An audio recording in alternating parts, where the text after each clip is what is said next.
మీ తాకట్టు బంగారం కష్టాలకి good bye చెప్పండి. వెంటనే ఎన్ గోల్డ్కి కాల్ చేయండి. నమస్తే, వెల్కమ్ టు ఇట్స్ టీవీ. నేను సిరాజ్. ఆంధ్రప్రదేశ్లో డిఎస్సి సృష్టిస్తున్నటువంటి ప్రకంపనం అంతా ఇంత కాదు. ఈరోజు అసెంబ్లీ సమావేశాలు కూడా శాసనమండలిలో అట్టొడికిపోతున్న పరిస్థితులు మనకు కనబడుతున్నాయి. స్పోర్ట్స్ కోటాకి సంబంధించి రాష్ట్ర ప్రభుత్వం క్లారిటీ ఇవ్వాలి, విద్యాశాఖ మంత్రి నారా లోకేష్ రాజీనామా చేయాలి, దీనిపైన సిబిఐ విచారణ జరిపించాలంటూ ఇప్పటికే క్షేత్రస్థాయిలో వైసీపీ చేసినటువంటి పోరాటాలు, రిలే నిరాహార దీక్షల గురించి మనం ప్రత్యేకంగా చెప్పుకోవాల్సినటువంటి అవసరం లేదు. కానీ దీనిపైన రాష్ట్ర ప్రభుత్వం స్పందిస్తుంది, ఒక క్లారిటీ ఇస్తుంది, క్లియర్ కట్గా అభ్యర్థుల్లో ఉన్నటువంటి ఆందోళనకు పులి స్టాప్ పెడుతుంది అనేటువంటి ఒక నానుడి వినిపించిన విద్యాశాఖ మంత్రి నారా లోకేష్ దీనిపైన స్పందించారు. నిబంధనల ప్రకారం, శాప్ నిబంధనల ప్రకారమే మేము ఎగ్జామ్ని కండక్ట్ చేశాం, అర్హులైనటువంటి వారికి మాత్రమే స్పోర్ట్స్ కోటాలు ఉద్యోగాలు కల్పించాం, నిజమైనటువంటి క్రీడాకారులకు న్యాయం జరిగిందంటూ కూడా లోకేష్ వ్యాఖ్యానించినటువంటి తీరు. దీంతో అసలు ఈ మొత్తం డిఎస్సి వ్యవహారంలో పులి స్టాప్ పడింది అనుకోవాలా, లేదా కొత్త చర్చకు దారి తీసింది అనుకోవాలా? మంత్రి చెప్పినటువంటి దాంట్లో క్లియర్ కట్ అంశాలు ఉన్నాయా? ఇదే అంశంపైన మనతో పాటుగా విశ్లేషణ చేయడానికి రాజకీయ విశ్లేషకులు కేఎస్ ప్రసాద్ గారు అందుబాటులో ఉన్నారు. ప్రసాద్ గారు నమస్తే అండి. నమస్తే అండి. సార్, శాసనసభలో స్పోర్ట్స్ కోటా పైన విద్యాశాఖ మంత్రి లోకేష్ స్పందించినటువంటి తీరు మీరు ఎలా చూస్తారు? పరిపక్వత లోపం అని చెప్పచ్చు. అవగాహన రాహిత్యంతో ఒక మంత్రి స్థాయిలో ఉండి, అది కూడా కేబినెట్ విద్యాశాఖ మంత్రి స్థాయిలో అతను మాట్లాడవలసిన మాటలు కాదు. ఓకే. ఎందుకంటే ఆయన కోట్ చేసింది ఏంటంటే డిఎస్సిలో సీరియస్ అప్రహెన్షన్స్ దగ్గర 400 పైచిలుక స్పోర్ట్స్ కోటాలో ఇచ్చిన ఉద్యోగాలకి. దాని కాంట్రడిక్షన్ ఏంటి? స్పోర్ట్స్ కోటాకి కూడా నెక్స్ట్ జీవో వీళ్ళే కొత్త జీవో ఇచ్చి దీనికి కూడా డిఎస్సి వర్తిస్తుంది, టెట్ వర్తిస్తుంది, ఏవో మొత్తానికి కొత్త జీవో ఇచ్చారు. దీనికన్నా ఇంకా అసందర్భ పేలాపన ఏంటంటే పివి సింధుకి ఇచ్చిన ఉద్యోగం, పివి సింధుకి ఇచ్చిన ల్యాండు, తర్వాత మొన్న వరల్డ్ కప్ గెలిచిన హర్షిని అమ్మాయి భుజితల్లి ఇంకా డిగ్రీ సెకండ్ ఇయర్ చదువుకుంటున్నా బంగారు తల్లి, తనకి కూడా ప్రాస్పెక్ట్ ఆఫ్ గివింగ్ జాబ్ అన్నది చెప్తున్నారు.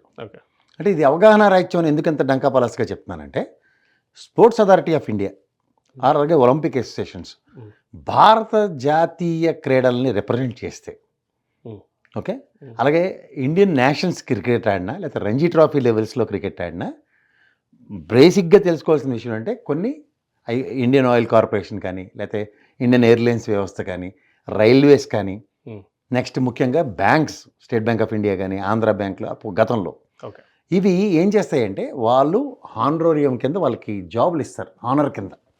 It's their pride. Say for instant bank of బరోడాకి తను బ్రాండ్ అంబాసిడర్ ఎవరు PV Sindhu. End of the day వాళ్ళు ఎంప్లాయ్మెంట్ ఇచ్చినా నేను పోకపోయి ఉందను.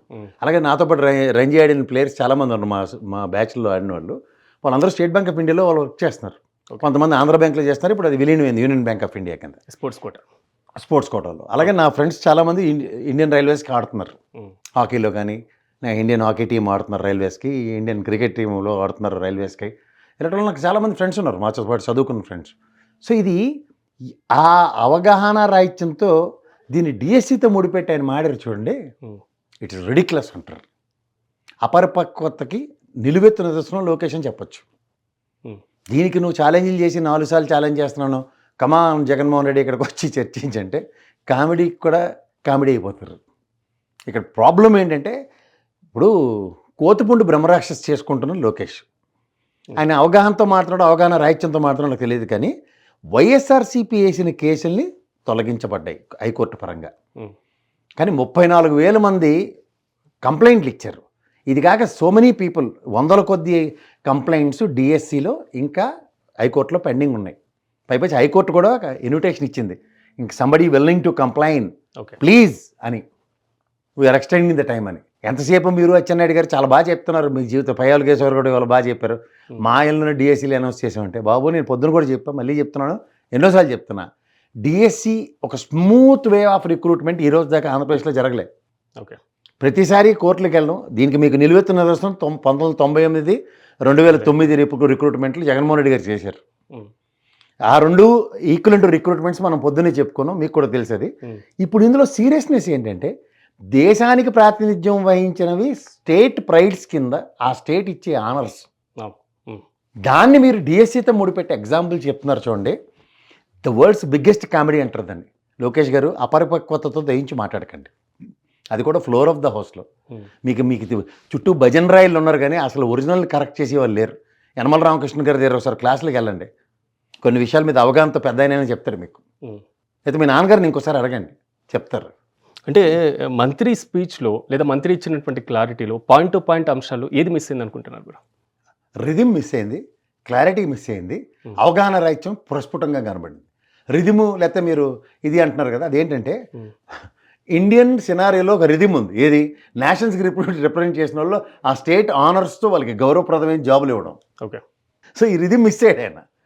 యాజ్ ఇఫ్ డిఎస్సిలో స్పోర్ట్స్ కోటాతో ముడిపెట్టి మాట్లాడి చూడండి, అది అపరిపక్వతకి నిలువెత్తున వస్తుంది. ఇప్పుడు డిఎస్సిలో ఒక ప్రయారిటైజేషన్ ఉంటుంది, స్పోర్ట్స్ కోటా అన్నది. జాతీయ స్థాయిలో మెడల్స్ వచ్చిన వాళ్ళు, లేకపోతే రాష్ట్ర స్థాయిలో పోటీల్లో మెడల్స్ వచ్చిన వాళ్ళు, లేకపోతే యూనివర్సిటీ స్థాయిలోనూ నిబంధన మీరు పెట్టుకోండి. అది ఈరోజు దాకా ఉన్నది.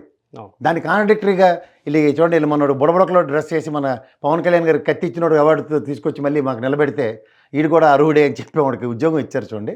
వాళ్ళతో ఫిజిక్స్, కెమిస్ట్రీ, మ్యాథ్స్ అవి చెప్తున్నారు చూడండి, చెప్పిస్తున్నారు చూడండి. ఇట్ ఈస్ క్వైట్ రిడిక్యులస్ అంటాం. ఓకే. మీరు పీటీ పోస్టులు ఇవ్వండి, లేదంటే ఏదో ఇవ్వండి సంబంధిత అధికారులు. ఇప్పుడు ఉదాహరణకి పివి సుందమ్మకి డెప్యుటేషన్ మీద కలెక్టర్ పోస్ట్ ఇచ్చారు, అడిషనల్ కలెక్టర్ కింద, జాయింట్ కలెక్టర్ కింద. ఆవిడ రెవెన్యూ డిపార్ట్మెంట్లో పనులు చేసేద్దో లేదా ఇంకో సంబంధిత అధికారి చేస్తుందని కాదు.